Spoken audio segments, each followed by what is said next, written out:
Here we are in Buffalo, New York, on the canal side waterfront, and it is Memorial Day Sunday, day before Memorial Day, and we are 24. Yeah, we are on our boat. Basically, it's our house, but it's our boat, and we just got some burgers, some hot dogs, and we decided we should probably do a video. This is one of our first videos that we've done so far. We've talked to all our friends about our plans going forward, and Some of them think we're crazy. some think we're definitely crazy and very concerned for us. Which I kind of think is a little silly. It's very silly, but we do love that to a point, because we know that they're concerned for us, but I think also they're confused about what we have planned, because they have no experience. Not that we have any experience, because we're starting this journey. But I think we have more of a risk tolerance than most people do. Yeah. We have a very high risk tolerance, and so basically what we're doing is we are selling everything. Our house should close in the next 2 weeks, 2.5 weeks. Yep. Over the next week or so, we have to clear the rest of our stuff out of our house. We have a lot of the large furniture is gone. It's a lot of little things at this point that are Now, left. we have to clean out the basement, get into the sentimental things that we have, and and figure out a new home for them one way or another. It's not easy, but once we have everything cleared out, we're gonna live on our boat. Well, we've already started living on our boat, so it's been about 8 or 9 days now, which is making me so happy. I think this is the least stressed I've been in many, many years. So now it's just getting rid of the rest of our belongings so that we can just live on the boat and then prepare for our winter travels. Yes, we're really excited about that. We love being in the marina that we're at. We have a lot of friends. We've been there for this will be our 6th season there. We've seen some people that live on their boat and then go to Florida for the winter, and they've successfully done it for a few years now, and we started looking into that. If we could do that, we wouldn't have a mortgage anymore. We wouldn't have gas bill, electric bill, any of that stuff. And really, to me, I feel like it's more about not having the responsibility of a house and sump pumps, and is there ice damage during the winter? We go away on vacation and there's a big storm. It's just a lot of responsibility that if we're spending our summer on the boat already and our goal is to travel during the winter, it just becomes an anchor that stresses us out when we're not there to keep tabs on things. When it starts to go away, you realize how stressful it actually is to maintain everything that you have. We sold one of our cars. That was the first big thing we got rid of. We have a business, and most of the time we work together. We don't typically use 2 cars in the same day, so we got rid of the second car. We utilize that for everything, and if for some reason we do need 2 cars, one of us will Uber to wherever we need to, back and forth. And we've only done that several times in the last month and a half or 2 months, where it's become necessary. But we are starting to enjoy this, even though we've just kind of tipped our toe into the water to get used to this. And it's so far, so good. So yeah, it's a lot of fun. I guess, what else should we talk about? I think how scary it is to everybody. Right. I think everybody feels like if we just said, hey, we're going to go to Florida every winter and not be up here. And we spend most of our summer on our boat anyway. So if we said, well, we're still going to spend the summers on our boat, but now we're going to go to Florida during the winter, everybody would say, congratulations, that's a great idea. But we say we're going to stay on our boat all summer, nothing different there. But we're going to travel overseas over the winter. And everybody says, that's a great idea. Once we said we're going to live on our boat all summer, same thing as always, but we're selling our house and we're going to spend our winters overseas, everybody's like, oh my God, they're selling their house. They're getting rid of everything they own. people have said, you're putting it in storage, right? We said, no.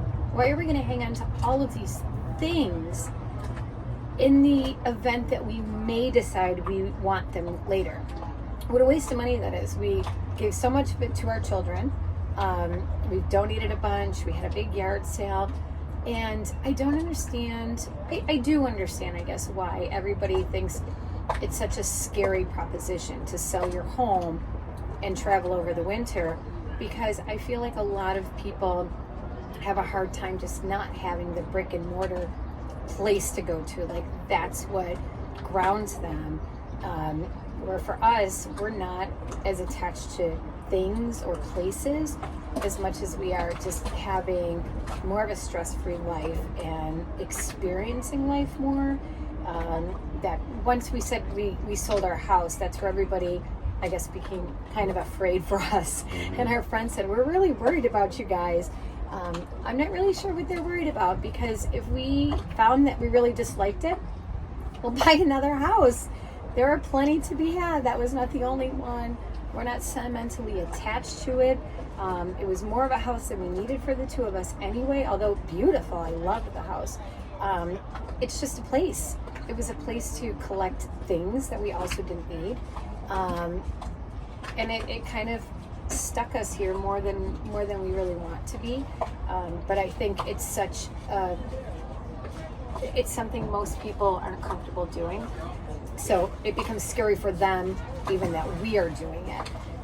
So I guess I can understand and appreciate that. And most people don't have the risk tolerance that we do. I know plenty of people, the decisions we've made and the big leaps that we've taken in our life have caused people to say, oh my God, I can't believe they're doing that.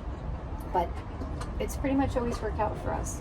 I mean, we don't make, major decisions flying by the seat of our pants. We usually research the heck out of it, do the math, run the finances, and sit on it still to make sure that it really is sensible before we pull the trigger. And that's the piece of the puzzle that other people are not involved in.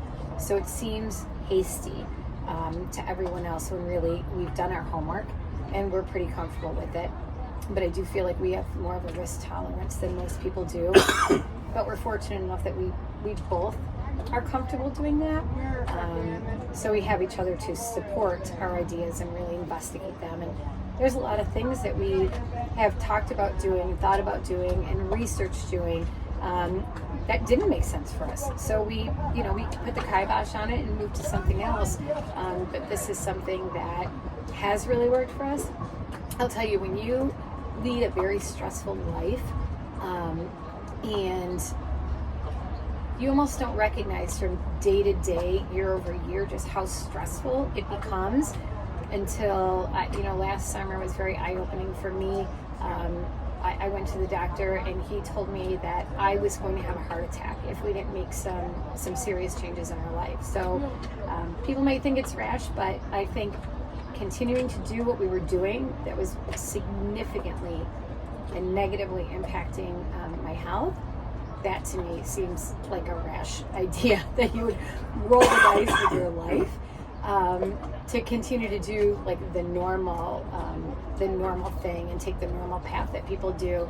I don't think we have that type of risk tolerance. So yeah. And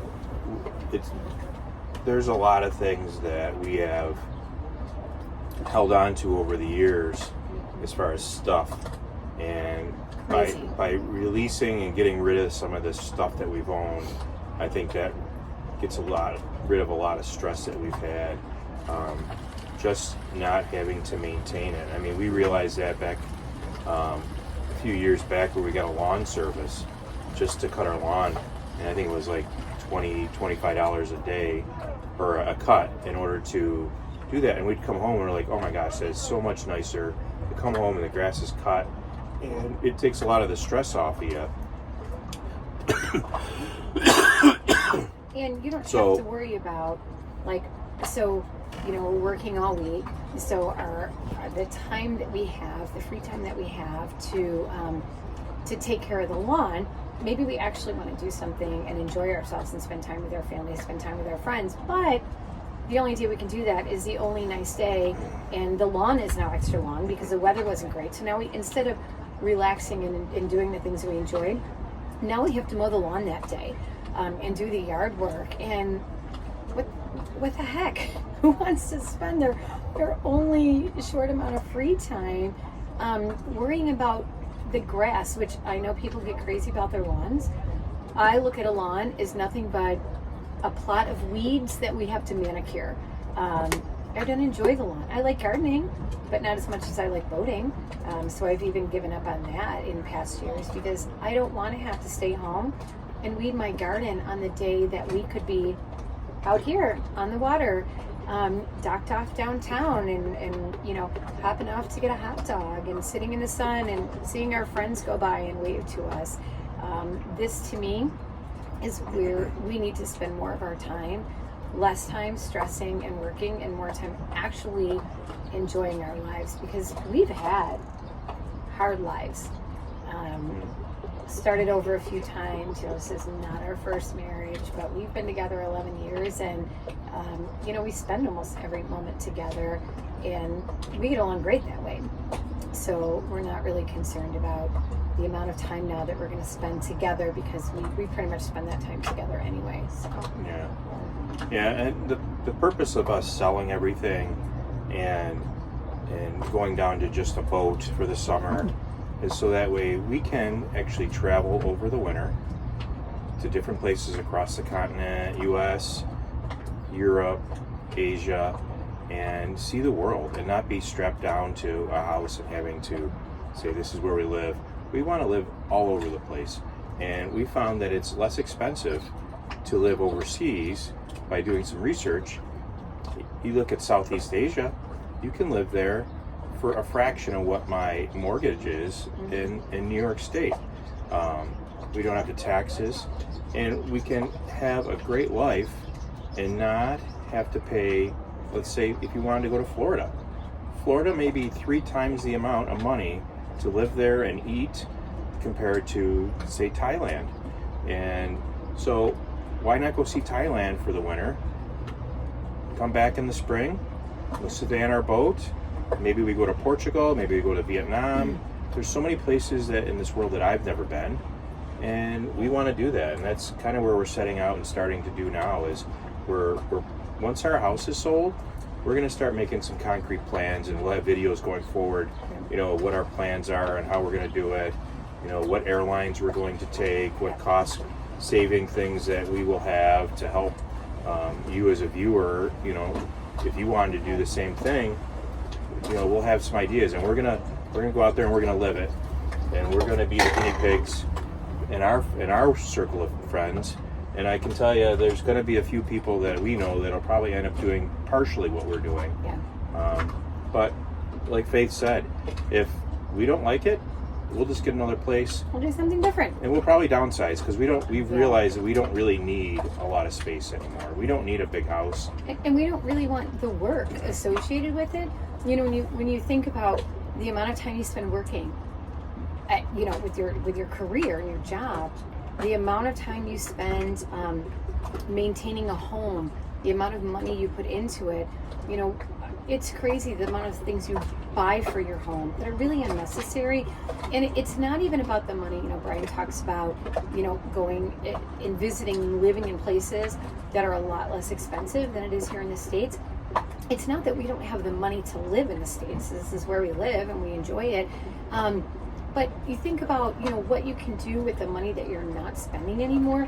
And for us, it's packing away in retirement so that we can maintain whatever type of lifestyle we want while we're no longer working. You know, we have businesses right now, whether we're here or not, we still pull in an income.